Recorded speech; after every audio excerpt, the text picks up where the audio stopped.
Di sini terlihat tuh pasir semua itu. Nah, pasir. Ini batangnya ini kalau saya bilang lumayan bagus. Juga dari warna pelepah dia hijau, daunnya pun relatif hijau semuanya.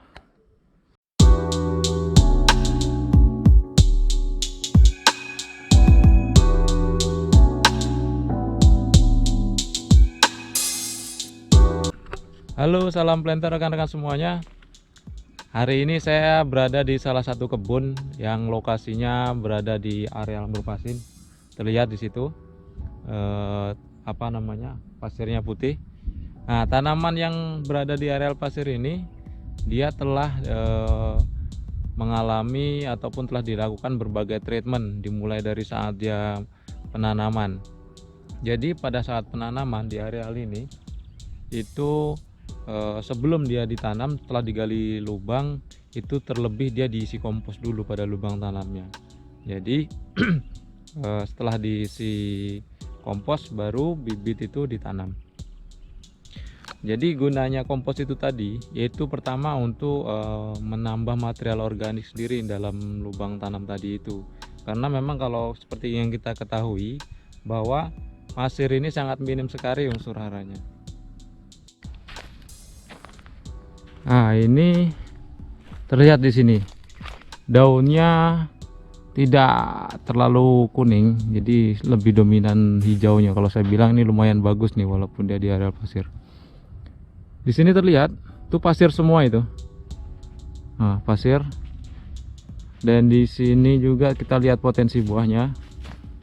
Oh, lumayan bagus di sini. Kalau kita lihat pelepahnya pun bagus.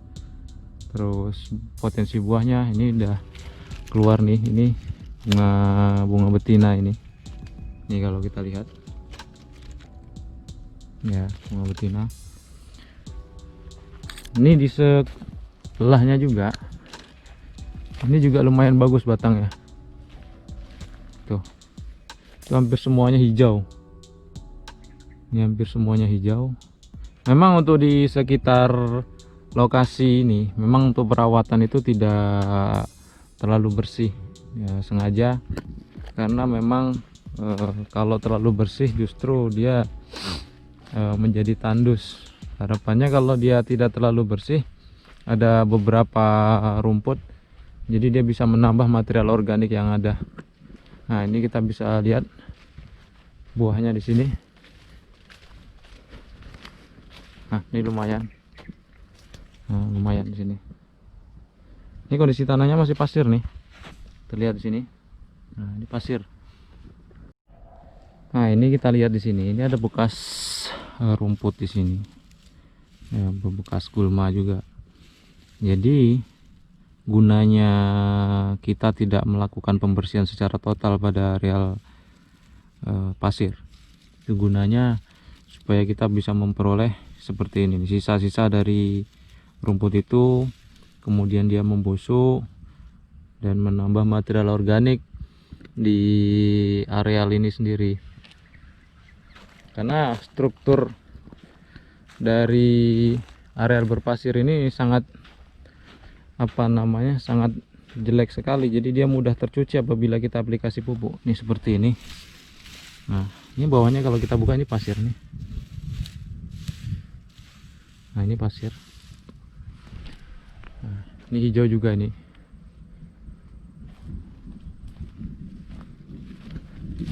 Nah, potensi buahnya lumayan.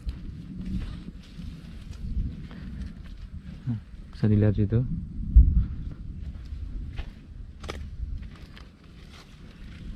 Nah, juga ada potensi bunganya nih, bunga betina.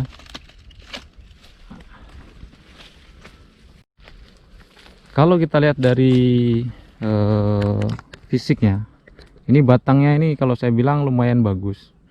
Juga dari warna pelepah dia hijau, daunnya pun relatif hijau semuanya.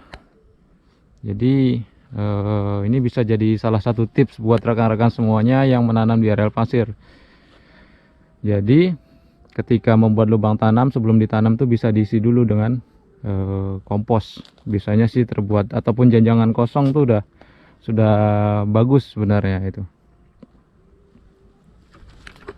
batangnya besar. Selain penggunaan janjangan kosong pada saat penanaman, untuk pemupukan di areal ini, pada areal ini dia lebih didominasi menggunakan pupuk organik di sini. Jadi memang sengaja penggunaan pupuk organik itu lebih porsinya lebih dibanyakkan dibandingkan dengan penggunaan pupuk kimia seperti urea, KCl, terus RP dan lainnya seperti itu. Ini kalau kita lihat ya, kalau kita lihat hampir secara keseluruhan di sini, mulai dari batangnya. Biasanya kalau di sekitar batang itu, kalau di areal pasir yang memang dia minim sekali unsur HRP, dia akan besar di bagian bawah terus mengecil dia. Dan kalau dia defisiensi haranya dia N, dia akan langsung di sini berwarna oranye dia. Terlihat nanti akan di sini berwarna oranye. Kemudian daunnya juga tidak sehijau ini, dia akan lebih pucat seperti itu. Dan juga untuk potensi buah, biasanya karena dia lebih untuk berkembang aja dia susah, biasanya dia akan didominasi dengan bunga jantan. Tapi di sini nih lumayan bagus nih. Kalau kita lihat mungkin sekitar 1, 2, 3, 4, 5, 6, 7, 8, sekitar 15-an janjang itu berserta dengan bunga betinanya, itu lumayan untuk satu pokok. Jadi untuk produksi mungkin sekitar 3 bulan ke depan masih ada.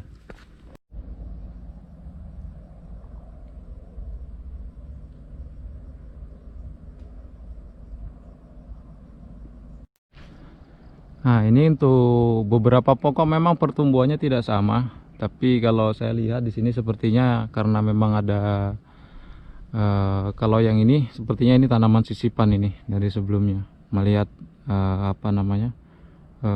dari fisiknya. Jadi dari areal yang memang saya kelilingi tadi, kalau di sini kemungkinan untuk hama itu lebih dominan ke tikus. Dari beberapa tanaman pokok pun tadi saya masih lihat ada serangan yang baru. Tapi untuk keseluruhan ini cukup bagus. Nah, ini hijau semuanya. Bahkan di tanaman sisipan pun sini lumayan bagus nih. Tuh ada bekas sanitasi. Harusnya kalau yang berupa ini lebih baik ditaruh di rumpukan. Tapi untuk potensi buahnya ini, nah bisa dilihat sini lumayan bagus. Nah ini bunganya pun ada nih. Tapi ini pembuangan ini harusnya dibuang di di rumpukan pelepah, karena jadi kotor nih. Ini memancing ulat-ulat tirataba ataupun marasmius yang lainnya. Oke.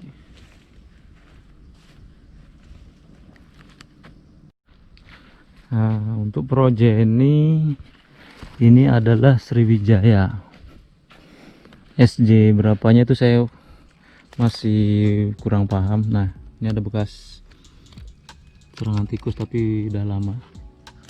Dan di sini ini ada serangan bekas serangan baru nih. Ini masih basah, ini bekas serangan baru. Jadi kalau melihat kondisi seperti ini, ada kemungkinan dulunya tanaman sisipan itu ini dulu disisip karena adanya serangan tikus. Tapi bagus, batangnya besar di sini. Kalau kita lihat di sini, kalau Oryctes pun tidak, kalau saya lihat hampir tidak ada di sini tanda-tanda serangannya. Nah ini batangnya besar, terlihat di sini. Nah ini ada tanda-tanda tikus baru lagi nih, saya bilang. Nah, sampai ke dalam.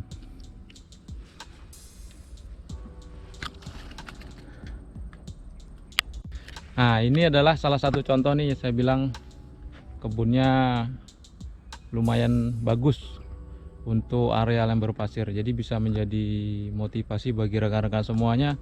Kalau memang dia punya areal yang berpasir, jangan putus asa. Bukan berarti di area berpasir itu tidak bisa menjadi bagus produksinya, tetapi memang penanganannya itu harus tepat. Tidak harus dengan biaya yang banyak sekali, tidak, tetapi memang penanganannya harus tepat dan kita harus jeli terhadap kondisi ataupun situasi yang ada di areal kebun kita. Demikian, mudah-mudahan bermanfaat bagi rekan-rekan. Kalau memang ada rekan-rekan yang memiliki pengalaman yang sama, silahkan berbagi melalui kolom komentar. Jangan lupa like, comment, dan subscribe-nya. Dan salam planter.